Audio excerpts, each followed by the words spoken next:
नमस्कार, आप देख रही हैं नेक्स्ट 9 पॉलिटिकल बाइट। मैं हूं आपके साथ सिराज। लोकसभा चुनाव अब अपने अंतिम दौर में है, लेकिन सबकी नजरें टिकी हुई हैं इस वक्त राजा भैया पर, क्योंकि जिस ढंग से भारतीय जनता पार्टी से राजा भैया की बात नहीं बन पाई, उसके बाद से देखा गया कि एनडीए के जो तमाम नेता हैं वो कहीं ना कहीं राजा भैया पर हमलावर होते हैं।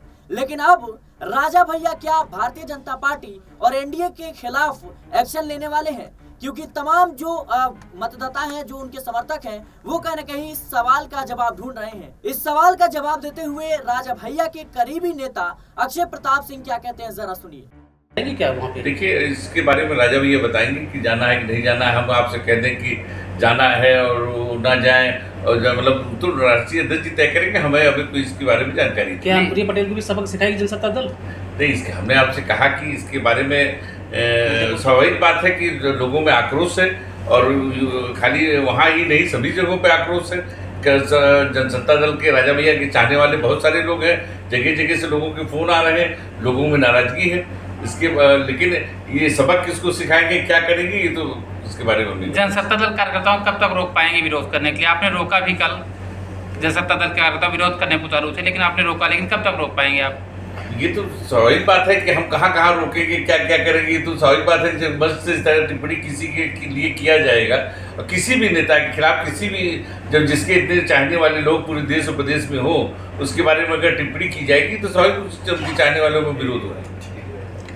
सुना आपने कि किस तरीके से जब उनसे सवाल पूछा जाता है कि क्या आप समाजवादी पार्टी को समर्थन देंगे, क्या सपा का आप साथ देंगे, तो साफ तौर पर ये इनकार कर देते हैं। लेकिन जो खबरें निकलकर सामने आ रही हैं कि जिस ढंग से अनुप्रिया पटेल ने राजा भैया पर हमला बोला, उसके बाद से ओपी राजभर का कल बयान आया, अब कहीं ना कहीं राजा भैया भारतीय जनता पार्टी और एनडीए खेमे से नाराज है, और अंदर ही अंदर अब समाजवादी पार्टी को समर्थन देने की पूरी तैयारी है।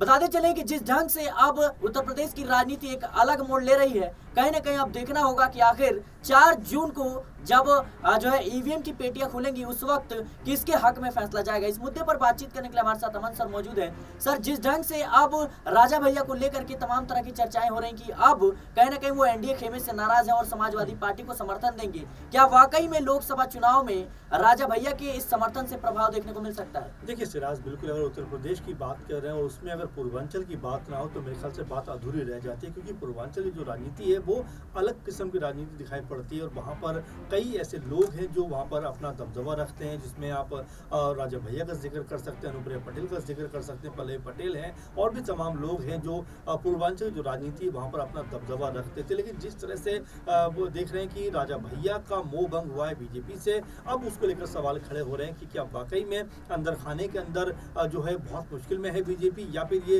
ऊपर सिर्फ दिखावे के लिए किया जा रहा है। क्योंकि अब तक राजा भैया साथ थे, अब तक बीजेपी का साथ देने की बात करते थे, अचानक क्यों उनका मोह भंग हुआ बीजेपी से? क्या जो सीट उनको नहीं दी गई ये एक बड़ी वजह बनी, या फिर विनोद सोनकर के साथ में जो उनके ताल्लुकात खराब थे और फिर भी उनको टिकट दिया गया, ये बड़ी वजह बनी? कई तरह के पहलुओं पर लगातार चर्चाएं हो रही हैं, लेकिन जिस तरह का स्टेटमेंट एक तरीके से कहें कि राजा भैया का सामने आया है, उसने बहुत कुछ बयां कर दिया कि वो बीजेपी के साथ नहीं जाना चाहते, बीजेपी के साथ नहीं रहना चाहते, बल्कि उन्होंने अपने जो समर्थक हैं, अपने जो नेता हैं, उनसे यहाँ तक कहा कि भाई आपका जिसका मन है उसको आप वोट दीजिए।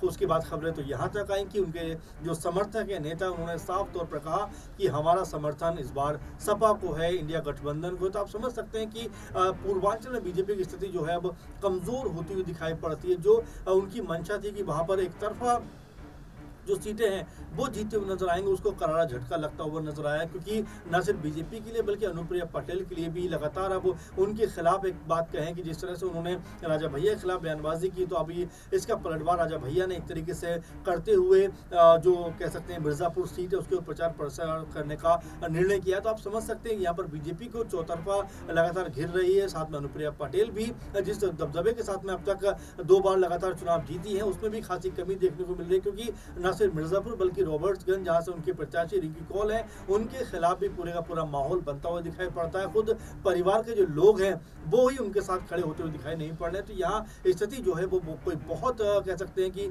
बीजेपी के फेवर में नजर नहीं आती। ऐसे में राजा भैया का मोह भंग होना, राजा भैया का बीजेपी से अलग जाना, कई तरह के सवाल अब बीजेपी की रणनीति पर खड़ा करता हुआ नजर आता है, क्योंकि राजा भैया का दबदबा पूर्वांचली कम से कम 8 से 10 सीटों के ऊपर है। और अगर डायरेक्टली देखा जाए तो कम से कम 4 से 5 सीटें ऐसी हैं जिसमें हम फूलपुर का जिक्र कर सकते हैं, हम जो कि कौशाम्बी देख सकते हैं, प्रतापगढ़ देख सकते हैं, प्रयागराज हो गई, ये 4-5 सीटें ऐसी हैं जहाँ पर डायरेक्टली जो कह सकते हैं कि राजा भैया का दबदबा है। तो ऐसे में अगर बीजेपी से वो अलग हुए और सपा को उन्होंने समर्थन देने का जो इनडायरेक्ट वे में फैसला किया है, वो कहीं ना कहीं सपा पार्टी को बहुत फायदा पहुंचा सकता है। और बीजेपी जो एक तरफा जीत दर्ज करने का ऐलान कर रही थी, उसको करारा झटका लग सकता है। जी बिल्कुल, भारतीय जनता पार्टी को करारा झटका लग सकता है, क्योंकि इसके कई पहलू नजर आते हैं। एक तरफ देखें तो राजपूत जो समुदाय है वो कहीं ना कहीं भारतीय जनता पार्टी से नाराज है, वहीं दूसरी तरफ बात करें जो ठाकुर वोट बैंक है वो भी कहीं ना कहीं नाराज है। और जिस ढंग से अमित शाह ने जो है कहीं ना कहीं राजा भैया को मनाने का प्रयास किया, लेकिन उसके बावजूद राजा भैया ने साफ कर दिया अपना रुख कि कहीं ना कहीं वो किसी को समर्थन नहीं देंगे। लेकिन जो उनके समर्थक हैं वो अब समाजवादी पार्टी को समर्थन देने की बात कर रहे हैं, क्योंकि जिस ढंग से अनुप्रिया पटेल ने साफ तौर पर राजा भैया को ललकारा, उसके बाद से ओपी राजभर का बयान है, साफ तौर पर कहीं ना कहीं राजा भैया की जो छवि है उसको ललकारा है, कहने का ये प्रयास किया कि जो कह सकते हैं कि राजा है वो रानी के पेट से पैदा नहीं होते, अब ईवीएम से होते हैं। तो इसको लेकर के जो उनके समर्थक है उनमें काफी ज्यादा नाराजगी देखी गई। तो आपको सर क्या लगता है कि इन क्षेत्रों पर तो प्रभाव पड़ेगा ही, भारतीय जनता पार्टी जो है मुश्किल में है ही, लेकिन इसके अलावा जो राजपूत वोट बैंक है जो पहले से नाराज था उस पर कहीं ना कहीं एक और बढ़ावा मिलने वाला है? देखिए बिल्कुल जाहिर सी बात है, क्योंकि पूर्वांचल की राजनीति है और बिल्कुल हर पल अब बीजेपी को संभालना पड़ेगा। जो अब तक दावे कर रही थी कि हमारे सामने कोई नहीं ठहर पाएगा, हम जो जिस तरह से राजनीति कर रहे हैं उसका कोई मुकाबला नहीं है, तमाम तरह के दावे बीजेपी की तरफ से किए गए। और साथ में जो गठबंधन उनका बनाया हुआ है वो गठबंधन बहुत मजबूत है, चाहे ओपी राजभर की बात कर लीजिए, संजय निषाद की बात करिए, राजा भैया की बात करिए, अनुप्रिया पटेल की बात करिए। लेकिन अचानक से अगर आप देखें तो संजय निषाद अपने आप में गायब दिखाई पड़ते हैं, उनकी कोई चर्चा बहुत ज़्यादा नजर नहीं आती।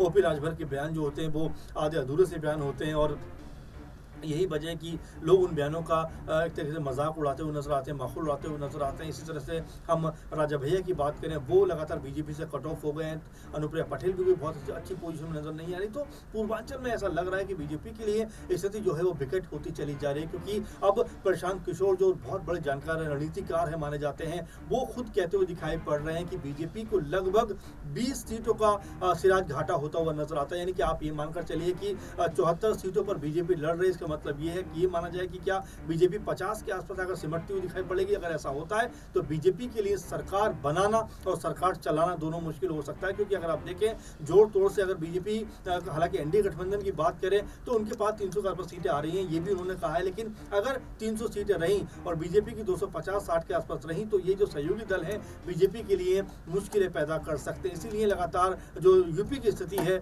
जिस तरह से बदल रही है उसमें राजा भैया का भी बड़ा योगदान है, क्योंकि उन्होंने जिस तरह से सपा की तरफ अपना रुख दिखाया है, उनके नेताओं ने सपा की तरफ रुख दिखाया है, वो बहुत बड़ा एक कह सकते हो उलटफेर करने का जो कह सकते हैं सबब है वो बनता हुआ दिखाई पड़ रहा है। जी बिल्कुल, कहीं ना कहीं जो सबब है वो बनता हुआ दिखाई पड़ रहा है। लेकिन जिस ढंग से अब राजा भैया को लेकर के तमाम तरह की जो चर्चाएं हो रही हैं, कहीं ना कहीं इसका प्रभाव सिर्फ लोकसभा चुनाव में ही नहीं बल्कि विधानसभा चुनाव में भी देखने को मिल सकता है। क्योंकि राजा भैया जिस तरीके से अमित शाह से मिलते हैं उसके बाद से उम्मीद लगाई जाती है कि वो भारतीय जनता पार्टी को समर्थन देंगे। लेकिन आखिर वो कौन सी बातें थी, वो कमरे के अंदर कौन सी डील थी जिस पर बात नहीं बनी और राजा भैया ने साफ तौर पर समर्थन से इनकार कर दिया? सर कैसे देख रहे हैं आप? देखिए जाहिर बात है, क्योंकि अमित शाह को न सिर्फ उत्तर प्रदेश के लिहाज से, क्योंकि पहली बार जब 2014 में आए उस समय कोई भी नहीं कह रहा था कि बीजेपी इतनी बड़ी सीटें यहाँ पर जीत सकती है। लेकिन जिस तरह से अमित शाह ने पूरा प्लान बनाया उसके बाद 70 से 72 सीटें बीजेपी के हक में आ गई, तो ये बहुत बड़ी जीत थी। लेकिन क्या कारण रहे कि राजा भैया के साथ में मीटिंग होने के बावजूद भी बीजेपी के जो चाणक्य हैं अमित शाह, उनकी रणनीति यहाँ पर फेल होती हुई दिखाई पड़ी, उनकी रणनीति यहाँ पर बेअसर दिखाई पड़ी और राजा भैया ने खुलेआम तौर पर कह दिया कि हम बीजेपी के साथ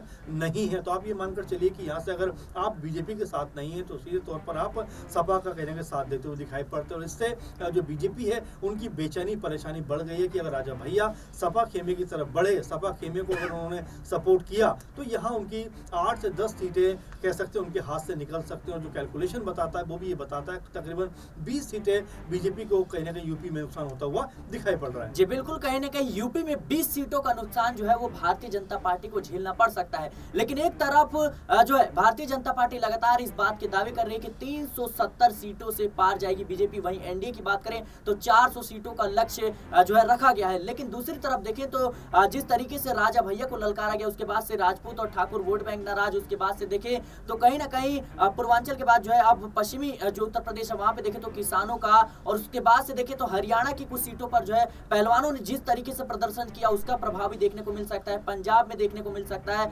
महाराष्ट्र में, और जो दक्षिण भारत है वहां पे बीजेपी की जो कह सकते हैं विधानसभा चुनाव में कमजोर स्थिति बयां करती है। तो साफ तौर पर कहीं ना कहीं जो 400 पार का नारा है वो कहीं ना कहीं अब 300 पर आके रुक रहा है, और भारतीय जनता पार्टी के लिए अब ये चिंताएं लगातार बढ़ती हुई नजर आ रही है। फिलहाल के लिए इस खबर में इतना ही। देश और दुनिया की तमाम खबरों के लिए बने रहे नेक्स्ट टाइम पॉलिटिकल बाइट के साथ।